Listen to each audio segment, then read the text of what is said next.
जय हिंद साथियों, exam day पर आपका फिर से स्वागत है। आज हम देखेंगे, इस क्लास में बात करेंगे कि आपके लिए दो इम्पोर्टेंट टॉपिक आज के रहेंगे। कि इसमें पहला टॉपिक रहेगा हमारा इकाइकांक और दूसरा रहेगा गुणनखंडों की संख्या। उसमें आपके कुल गुणनखंडों की संख्या, सम गुणनखंडों की संख्या और विषम गुणनखंडों की संख्या, इन टॉपिकों पर आज चर्चा होगी। और यह आपके जो यूपी पुलिस का एग्जाम है, यह यूपी टेट है, सी टेट है और सुपर टेट यानी कि जो शिक्षक वैकेंसी होती है उसके लिए, और साथ ही साथ एसएससी के सभी एग्जामों के लिए यह बहुत ही इंपॉर्टेंट क्लास होने वाली है। आज ये हमारी तीसरी क्लास है, यानी कि इससे पहले भी आपकी 2 क्लास करवा दी गई हैं। उसमें आपका जो नंबर सिस्टम के पार्ट 1 पार्ट 2 आप पिछली वीडियो में जाकर देख सकते हैं। प्लेलिस्ट में मैथ की प्लेलिस्ट बनी हुई है। तो आइए बिना देरी करे हम शुरू करते हैं। तो आपने अभी तक हमारे चैनल को सब्सक्राइब नहीं किया हो तो हमारे चैनल को सब्सक्राइब कर लें, साथ ही साथ वीडियो को लाइक करें, अपने दोस्तों के साथ भी ज़्यादा से ज़्यादा शेयर करें। तो इसमें हम देखेंगे जो हमारा पहला टॉपिक रहेगा आज का, वो रहेगा इकाइकांक। इकाई का अंक, इकाइकांक। इकाइकांक आप कैसे निकालते हो? आपको कुछ को आता होगा, कुछ को नहीं आता होगा इकाइकांक। तो इकाइकांक से आप क्वेश्चन बहुत बार एग्जामों में देखने को मिलता है। साथ ही साथ आपको पता होना चाहिए कि इकाइकांक के क्वेश्चन को आप किस प्रकार करते हैं। तो इकाइकांक के क्वेश्चन का, जैसे कि आपका कोई क्वेश्चन दे रखा है, जैसे 32 गुणा 31 गुणा 35, 35 नहीं लेंगे हम 37। इसका कोई पूछने लगे कि इसमें इकाई का अंक क्या होगा, इकाई का अंक, इकाई का अंक ज्ञात करो। तो इकाई का अंक इसमें क्या होगा? तो इसमें इकाई का अंक आपको किस प्रकार देखने को मिलेगा? तो आप इसमें लास्ट वाले अंक देख लेंगे, यानी कि 2 की गुणा 1 में करेंगे तो क्या आएगा 2। अब 2 की गुणा इसमें 7 में करेंगे, 2 सत्ते 2 सत्ते 14, यानी कि आपका जो इकाई का अंक इसमें देखने को मिलेगा, तो वह इकाई का अंक आपको 4 देखने को मिलेगा। तो इस प्रकार आप इकाई का अंक निकाल पाएंगे। और साथ ही साथ इसमें कुछ महत्वपूर्ण बातें हैं जो आपको बहुत ही ध्यान में रखनी होती हैं, जिस प्रकार की 0, 1, 5, 6, ये ऐसे अंक हैं। अगर ये आपके लिए बहुत ही इंपॉर्टेंट होने वाले हैं। जैसे कि आपका कोई क्वेश्चन दे रखा है कि 15 की घात 33, तो इसका इकाइकांक ज्ञात करें। तो इस प्रकार के क्वेश्चनों में आप किस प्रकार से ज्ञात करोगे कि आपका इकाइकांक क्या होगा? तो जैसे ही कोई संख्या, इसमें हम देख लेंगे कि इसमें जो बेस है इसका क्या है, इसमें लास्ट का अंक 5 है, तो इसका हम डायरेक्ट लिख देंगे कि इसका जो इकाइकांक 5 होगा, इसे डायरेक्ट लिख देंगे। और इस प्रकार ही इसमें अगर यहाँ दिया होता इसमें यहाँ 10, तो आपका इकाइकांक देखो, ये जो इससे निष्कर्ष यहाँ आता आपका 0 आता, तो इससे हमारा क्या निष्कर्ष निकला? तो इससे हमारा निष्कर्ष ये निकला कि 0, 1, 5, 6, यह 4 ऐसे अंक हैं। अगर ये आपके किसी के बेस में दिख जाए और उसका आपको लास्ट का अंक पूछा जाए, यानी कि जो इकाई का अंक होता है वह क्या होगा, तो इसमें सेम रिपीटेड यही होंगे, यानी कि जो है 0 है तो 0 का 0 होगा, और 1 है तो 1 का 1 होगा, 5 का 5 ही होगा, 6 का 6 होगा। तो इसे आप बहुत ही ध्यान रखेंगे। साथ ही साथ हम अगले उदाहरणों से देखेंगे कि ये किस प्रकार से।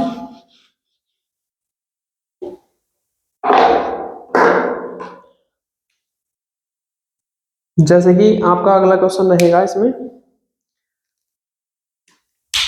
हाँ, जिस प्रकार की ये है 429 की पावर 126।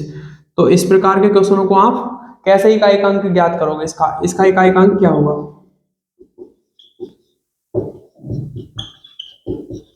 इसका इकाइकांक क्या होगा? तो इस प्रकार के जो क्वेश्चन होते हैं उसमें जो उसकी जो पावर होती है उसमें हम 4 से भाग दे लेते हैं। तो 4 की डिसेबिलिटी यानी कि जो विभाजकता का नियम है, उसमें लास्ट के 2 अंकों को हम विभाजित करके देख लेते हैं 4 से। तो इसमें हम 26 को 4 से भाग देंगे, इसमें जो 26 को हम 4 से भाग देंगे तो यह है 4 छंग 24, कितना बचा, इसमें 2 रिमाइंडर बचा।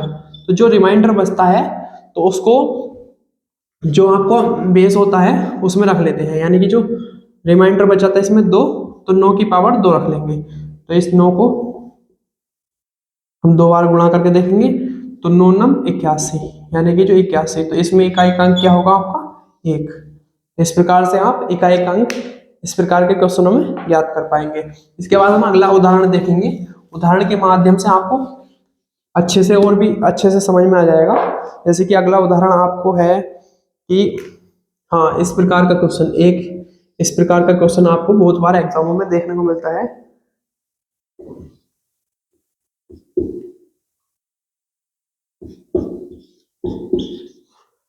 इस प्रकार के क्वेश्चनों को आप कैसे करोगे? तो इस प्रकार के जो क्वेश्चन है इसमें इकाई अंक अगर आपसे पूछ ले इकाई अंक निकालने को, तो आप किस प्रकार से याद करोगे? तो आपको बोधमास का नियम याद होगा। तो उसमें पहले आप इस वाले पोर्शन को सोल्व करेंगे, यानी कि जो गुणा का जो पोर्शन है इसको सोल्व करेंगे। तो यानी कि जो इसमें रिमाइंडर आएगा 2 9 18, तो इसमें इकाई अंक क्या हो गया? इसमें इकाई अंक हो गया 8, और इसमें इकाई अंक क्या है? इसमें इकाई अंक है 3। अब इन दोनों को जोड़ देंगे, तो इन दोनों को अगर हम जोड़ेंगे तो यह हो गया 11। तो इसमें इकाई अंक क्या देखने को मिला आपका? इसमें इकाई अंक आपको 1 देखने को मिला। तो इस प्रकार के क्वेश्चनों में आप ध्यान रखेंगे कि इसमें जो चिन्हों की जो गलती है, जैसे कि इसमें यहाँ गुणा का साइन दे रखा है, यानी कि जो आपकी जो गुणा है, तो पहले से आप गुणा वाले पोर्शन को सोल्व करेंगे, साथ ही साथ फिर आप इसके बाद जो प्लस है माइनस है उसको सोल्व करेंगे। तो इस प्रकार के क्वेश्चनों को आप आज से गलत नहीं करोगे, आप अच्छे से कर पाओगे। इसके बाद हम अगला क्वेश्चन देखेंगे। अगला क्वेश्चन रहेगा हमारा, जैसे कि ये है 954 गुणा 432 गुणा 214। तो इस प्रकार के क्वेश्चन में आप इकाई अंक कैसे ज्ञात करोगे? तो हम इसकी गुणा कर लेंगे, जो इसका इकाई अंक है और इसका इकाई अंक है, इनकी दोनों की गुणा कर लेंगे तो 4 दूनी 8, तो इसमें 8 आ गया, और इसमें क्या है 4, तो इसकी गुणा आप इसमें करेंगे हम इकाई के अंक में, 8 चौक 32। तो इस प्रकार से आपका जो इकाई अंक है 2 देखने को मिलेगा। इसके बाद अगला क्वेश्चन हम देखेंगे।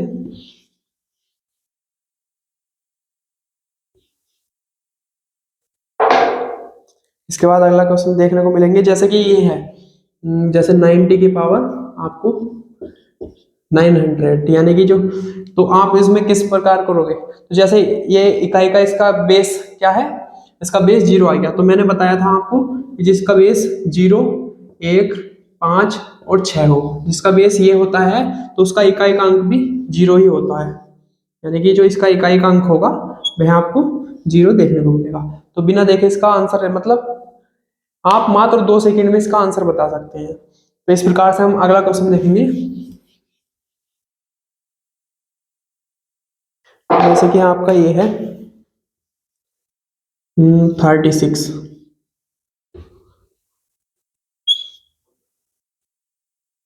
यह 36 है, तो इसके 36 की पावर हमने लिख दी, ये लिख दी, ये लिख दी, इतनी बड़ी पावर है। तो इसका इकाई अंक आप कैसे ज्ञात करोगे? तो इसका इकाई अंक हम देखेंगे, इसका बेस क्या है? बेस है इसका 6। तो हमने 6 का जो बताया था आपको 0 1 5 6 वाला जो रूल बताया था, तो इसके अनुसार इसका जो इकाई अंक होगा वह आपका 6 ही आपको इकाई अंक देखने को मिलेगा। तो इस प्रकार हम अगला क्वेश्चन देखेंगे।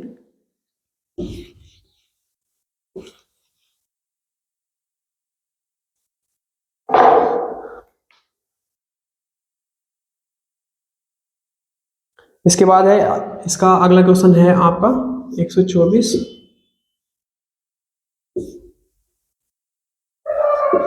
347। तो आपका इसका इकाई का जो अंक है इसको कैसे ज्ञात करोगे? तो मैंने बताया है इसका रूल कि आप लास्ट के जो 2 अंक हैं उनमें 4 का जो 4 से भाग दे लेंगे। तो इसमें 47 में आप 4 से भाग करेंगे, तो 4 ही करना 4, पूरा पूरा कट गया, और ये 4 ही करना 4 बचा, कितना बचा आपका रिमाइंडर? 3 शेष बचा इसमें। तो आप इसको जो 3 शेष बचा इसको आप 4 की पावर लिख लेंगे, 4 की पावर 3। तो इसका जो आपका वो जो आंसर होगा तो इस प्रकार आप क्या करेंगे। तो 4 चौक 16, इसका जो इकाई का अंक आया 6, उसको आप 4 से गुणा करेंगे, 6 चौक 24। तो आपको जो 24 आया, तो इसमें आपका जो इकाई का अंक है 24 में, तो आपका इकाई का अंक आपको 4 देखने को मिलेगा। तो इस प्रकार आप का जो आंसर होगा वह आपको 4 देखने को मिलेगा। इस सवाल को एक बार फिर देखते हैं। जैसे कि आपका यह दे रखा है बेस, तो इसके जो लास्ट के 2 अंक हैं इनको हम 4 से डिवाइड करेंगे, यानी कि जो 4 से भाग देंगे, तो इसमें रिमाइंडर कितना बचेगा, रिमाइंडर बचेगा इसमें 3। तो इसको रिमाइंडर को आप 4 की पावर लिख लेंगे, 4 की पावर लिख लेंगे। तो 4 की पावर इसका मतलब होता है ये 4 की आपकी 3 बार गुणा, तो 4 चौक 16, यानी कि जो इकाई का अंक इसमें हो गया 6, और 6 की गुणा हम इस वाले 4 में करेंगे, तो 6 चौक 24। तो इसका इकाई का अंक आपको 4 देखने को मिलेगा। इसके बाद हम अगला क्वेश्चन देखेंगे जो कि आपके लिए बहुत ही इंपॉर्टेंट क्वेश्चन है। तो आपने अभी तक हमारे चैनल को सब्सक्राइब नहीं किया हो तो आप हमारे चैनल को सब्सक्राइब कर लें, साथ ही साथ वीडियो को लाइक करें। तो इसके बाद अगला जो बहुत अच्छा एक रूल है आपका वो इस प्रकार से है, जैसे कि 17 है, इसकी पावर दे रखी है आपको जो 120। तो आप इसको किस प्रकार करोगे, तो इसमें आप लास्ट के दो अंक हैं पावर के उनको चेक कर लेंगे 4 से। तो यह पूरा पूरा चला गया, तो इसमें रिमाइंडर बचा 0। तब आप इसको रिमाइंडर को अब 7 की पावर 0 तो लिख नहीं सकते। अगर इस प्रकार से रिमाइंडर आपका कुछ नहीं आए तो आप उसमें जो रिमाइंडर रखते हैं 4 रखते हैं। तो यह बहुत ही इंपॉर्टेंट बात है, इसको आप ध्यान रखोगे। अगर किसी का रिमाइंडर 0 आए तो उसकी जो पावर है आप 4 लिखोगे हमेशा, तो उसकी पावर आप 4 लिखोगे। तो इसके बाद आप इसको सोल्व कर लेंगे, तो 7 की 4 बार गुणा कर लेंगे आप, तो 7 सत्ते 49, इसका 9 आया इकाई का अंक, फिर 9 सत्ते 63, इसका 3 आया, और 3 सत्ते 21। तो इसके जो 21 आंसर आया, तो इसमें इकाई का अंक आपको 1 देखने को मिलेगा। तो इसका इकाई का अंक आपको 1 देखने को मिलेगा। इस प्रकार का एक क्वेश्चन और देखते हैं हम।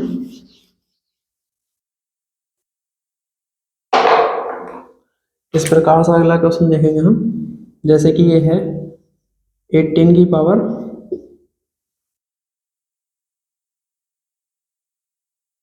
तो इसमें आपके जो लास्ट के 2 अंक हैं इनमें आप 4 से भाग देंगे, तो यह पूरा पूरा कट गया, तो इसमें रिमाइंडर क्या बचा 0। अगर रिमाइंडर 0 बचे तो मैंने क्या बताया है कि जो बेस है, बेस 8 जो है, तो उसकी बेस की पावर हम क्या कर देते हैं 4। तो इसकी जो आंसर आप निकालेंगे तो इस प्रकार निकालेंगे, इस प्रकार। तो 8 अट्ठे 8 की 8 बार गुणा करी तो 64, तो 64 का जो लास्ट का इकाई का अंक लेंगे 4, 4 अट्ठे 32, तो इसमें इकाई का अंक आएगा 2, और 2 अट्ठे 16, तो 16 में आपका जो इकाई का अंक है वो आपको 6 देखने को मिलेगा। तो इस प्रकार के क्वेश्चन आप ऐसे कर पाओगे। इसके बाद हम अगला जो टॉपिक रहेगा हमारा, अगला टॉपिक देखेंगे हम जो कि आपके लिए बहुत ही इंपॉर्टेंट टॉपिक है, और आज यह नंबर सिस्टम आपका कंप्लीट हो जाएगा। जो आपके छोटे छोटे टॉपिक है जो बीच में आपकी क्वेश्चन प्रैक्टिस चलेगी उसमें आपको साथ ही साथ जो सोल्व करा दिया जाया करेगा, और उस साथ ही साथ उसका जो रूल है जितनी भी ट्रिक है उसको साथ साथ ही बता दिया जाएगा। तो इसके बाद अगला है गुणनखंडों की संख्या टॉपिक रहेगा आपका, गुणनखंडों की संख्या। तो इस प्रकार के क्वेश्चन आपको बहुत बार एग्जाम में पूछे जाते हैं। तो गुणनखंडों की संख्या में भी आपको तीन बातों का ध्यान रखना होता है। तो उसमें 3 प्रकार के क्वेश्चन पूछे जाते हैं आपको। एक तो पूछा जाता है आपका कुल गुणनखंडों की संख्या,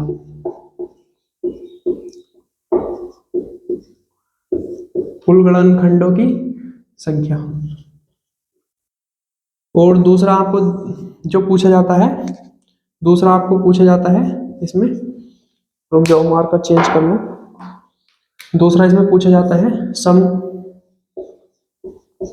सम गुणनखंडों की संख्या।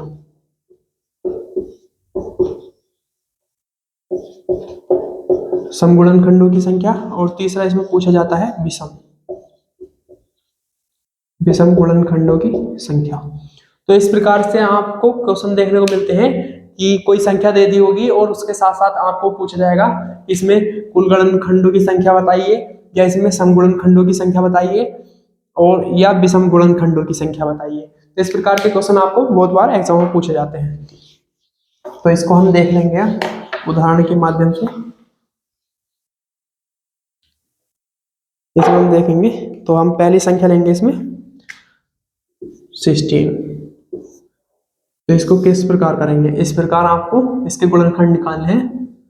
2 से डिवाइड करेंगे इसे, 2 अट्ठे 16, अब 2 चौक 8, 2 दूनी 4, 2 एक 2, यानी कि जो इसकी जो गुणा आई है तो इस प्रकार से आई है। तो आप इसको पावर में बना लेंगे, तो इसको आप पावर में बना लेंगे, 2 की पावर 4, तो 2 दूनी 4 दूनी 8 दूनी 16, हाँ सही है। तो 2 की पावर 4 बना लेंगे। अगर इसमें गुणनखंडों की आपसे संख्या पूछी जाए तो इसमें गुणनखंडों की संख्या निकालने के लिए हम क्या करते हैं, तो इसमें गुणनखंडों की संख्या से निकलवाने को पूछा जाए तो जो आपकी पावर आई है इसमें 4, तो उसमें एक ऐड कर देते हैं। तो इसमें गुणनखंडों की जो संख्या होगी आपकी, वह आपकी 5 देखने को मिलेगी। और इसमें सारे समी गुणनखंड हैं, तो इस प्रकार से आप इसमें सम और विषम को नहीं निकाल सकते हैं। तो इसके बाद हम अगला क्वेश्चन लिखेंगे जिसमें कि आप सम और विषम दोनों को ज्ञात कर पाएंगे। इसके बाद अगला जो उदाहरण रहेगा आपका वो रहेगा 36। 36 को आप भाग देंगे पहले 2 से,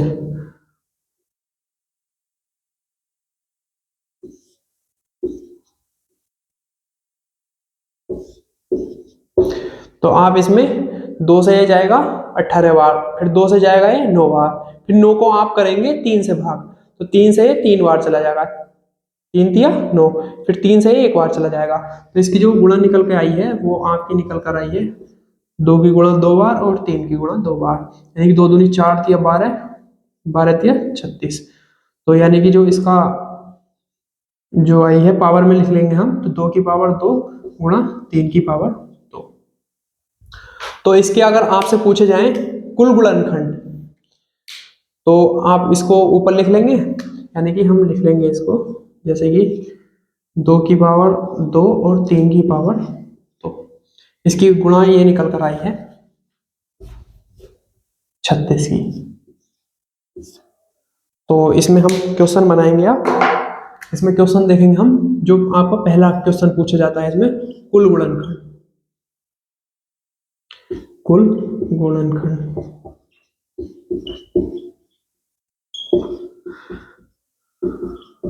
कुल गुणनखंडों की संख्या इसमें कितनी होगी, तो मैंने बताया था आपसे कि जो आपकी पावर होती है उसमें +1 करके, और साथ ही साथ दूसरी पावर जो होती है उसे गुणा में ले लेंगे, उसको भी ऐसे लिख लेंगे।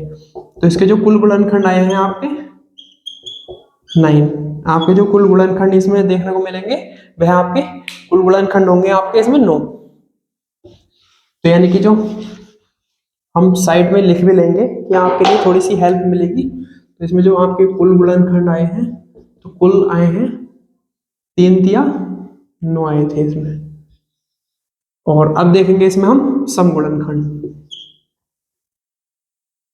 तो इसमें सम गुणनखंडों की संख्या किस प्रकार निकालेंगे। तो सम में जो सम वाली गुणा है, यानी कि जो इसमें सम संख्या है इसमें 2 है, तो इसको आप 2 की पावर वाली को तो आप 2 ऐसे ही लिख लेंगे, और साथ ही साथ इसमें गुणा में जो विषम है उसकी सेम वही रूल लगाएंगे आप, जो आपकी पावर है पावर +1, तो आप में इसको देखने को मिल जाएगा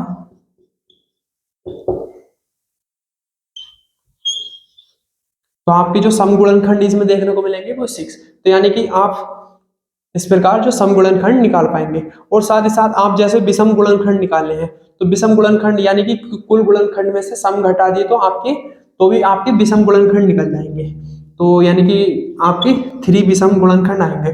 पर हम देखेंगे कि इसको आप इसी रूल के तहत कैसे निकालेंगे। तो इस रूल में देखेंगे हम कि इस रूल के कैसे निकालेंगे। तो आप इसमें लिख देंगे, हाँ, तो आपके सम गुणनखंड होगा इसमें 6। आप इस प्रकार यहाँ देखेंगे आप विषम गुणनखंड। तो विषम गुणनखंड को आप किस प्रकार निकालेंगे? तो विषम गुणनखंड को आप निकालेंगे तो इसमें जो आप सम वाला है उसे बिल्कुल नहीं लेते हैं, केवल विषम वाला लेंगे इसमें। तो विषम वाले में आप क्या करेंगे? 2+1 यानी कि वही रूल लगेगा इसमें। तो आपके जो विषम गुणनखंड आएंगे तो आपके निकल कर आएंगे 3। तो इस प्रकार से आपके विषम गुणनखंड निकल कर आएंगे आपके 3। तो आप चाहे इसको ऐसे कर सकते थे कि कुल गुणनखंड में से सम घटा दी तो आपके विषम निकल कर आ जाएंगे। तो इस प्रकार के क्वेश्चनों को आप इस प्रकार से सॉल्व कर सकते हैं। इसके बाद हम इसमें कोई अगला उदाहरण देखेंगे। इसमें अगला उदाहरण देखेंगे हम, जैसे कि कोई हमें संख्या दे दी गई 100, तो इसको हम करेंगे पहले 2 से डिवाइड, छोटी से छोटी संख्या से करते हैं। तो 2 से कर दिया तो ये 50 बार चला गया, फिर 2 से कर दिया तो हम 25, फिर करेंगे हम 3 से ही जाएगा नहीं, फिर करेंगे हम 5 से, 5 से 5 बार चला जाएगा, और फिर 5 से करेंगे यह 1। तो यानी कि जो इसके गुणनखंड निकल कर आए हैं ये मतलब, तो 2 की पावर 2 और साथ ही साथ 5 की पावर 2। इस प्रकार से आपके जो आपके इसके गुणनखंड निकल कर आए हैं। तो इसमें आप कुल गुणनखंडों की संख्या किस प्रकार बताओगे? तो कुल गुणनखंडों की संख्या दोनों की पावर +1, दोनों की पावर +1 करके और गुणा कर देंगे, यानी कि 3 × 3। तो आपके कुल गुणनखंड ए निकल कर इसमें 9। तो इसमें इस प्रकार दोनों की पावर, जैसे इसकी पावर 2 है तो 2 + 1, इसकी पावर 2 है तो 2 + 1, यानी कि 3 × 3 = 9। इसके गुणनखंड आए निकल कर 9। इसके बाद हम जो देखेंगे इसमें, इसके बाद देखेंगे हम सम। तो सम में मैंने क्या बताया था, जो सम संख्या होती है उसके तो हम पावर में कुछ छेड़छाड़ नहीं करते हैं, उसकी पावर को हम ऐसे ही लिख लेंगे, साथ ही साथ गुणा में। जो विषम है उसकी पावर में फिर वही रूल लग जाएगा, 2 + 1, यानी कि जो इसकी जो गुणनखंड आएंगे 2 3 6, यानी कि इसके गुणनखंड आपको देखने को मिलेंगे। गुणनखंडों की जो सम गुणनखंडों की संख्या होगी उसमें 6 होगी, यानी कि जो आपकी जो सम की पावर है इसे को ऐसे के ऐसे लिख देते हैं, और साथ ही साथ जो विषम की पावर है उसमें एक जोड़कर और गुणा कर कर इसका आंसर निकाल पाएंगे हम। तो इसमें जो आपका सम गुणनखंडों की संख्या है वह आपकी 6 देखने को मिलेगी। इसके बाद हम अगला देखेंगे, इसमें जो विषम गुणनखंडों की संख्या आप किस प्रकार निकालोगे। तो इसमें विषम गुणनखंडों की संख्या निकलेगी। तो विषम में मैंने क्या बताया है, विषम में आपको सम वाले से तो कोई मतलब ही नहीं रखना, केवल विषम वाले को, यानी कि विषम की पावर क्या है, इसमें विषम की पावर है 2 + 1। तो यानी कि इसमें जो आपके विषम गुणनखंडों की संख्या आएगी आपको निकलकर वो आपकी 3 आएगी। तो इस प्रकार से आप सम और विषम गुणनखंडों की जो संख्या निकाल पाएंगे और कुल गुणनखंडों की संख्या निकाल पाएंगे। तो आपके लिए होमवर्क में क्वेश्चन है। तो आप पहला क्वेश्चन रहेगा आपका 96, इसके गुणनखंडों की संख्या क्या होगी वह आपको आंसर कमेंट बॉक्स में बताना है। और साथ ही साथ अगला क्वेश्चन रहेगा आपको इसके सम गुणनखंडों की, विषम गुणनखंडों की और कुल गुणनखंडों की संख्या निकालनी है। साथ ही साथ आपका अगला क्वेश्चन रहेगा ये इसकी। तो इन तीनों क्वेश्चनों का जवाब आप हमको कमेंट बॉक्स में देंगे, और साथ ही साथ बताएंगे कि आपको अगली जो क्लास है वो किस टॉपिक पर पहले चाहिए। तो अगला टॉपिक हम देखते हैं कि या परसेंटेज शुरू करें, या रेशियो, या आपका भिन्न। तो देखते हैं इसमें आपको कमेंट बॉक्स में क्या जवाब आता है। आपको क्लास कैसी लगी आप कमेंट बॉक्स में बताइएगा। साथ ही साथ इन सवालों के जो आंसर हैं आपको कमेंट बॉक्स में देने हैं हमको।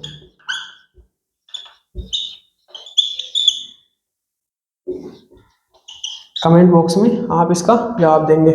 और साथ ही साथ आपको किसी भी सब्जेक्ट की कोई भी पीडीएफ आपको चाहिए है तो आप हमको कमेंट बॉक्स में बता सकते हैं। तो आप कमेंट बॉक्स में लिखकर सेंड कर देंगे कोई भी फ्री पीडीएफ के लिए, फ्री पीडीएफ प्राप्त करने के लिए। तो आप लिखकर सेंड करेंगे हमें पीडीएफ नोट्स, सब्जेक्ट का नाम और फ्री पीडीएफ नोट्स आप लिखकर कमेंट बॉक्स में हमें सेंड करेंगे। तो आप को हम जो PDF है आपको प्रोवाइड करा देंगे। तो आपको वीडियो कैसी लगी आप कमेंट बॉक्स में बताइएगा। साथ ही साथ आपने अभी तक हमारे चैनल को सब्सक्राइब नहीं किया हो तो आप हमारे चैनल को सब्सक्राइब कर लें। साथ ही साथ वीडियो को लाइक करें और अपने दोस्तों के साथ ज़्यादा से ज़्यादा शेयर करें। धन्यवाद।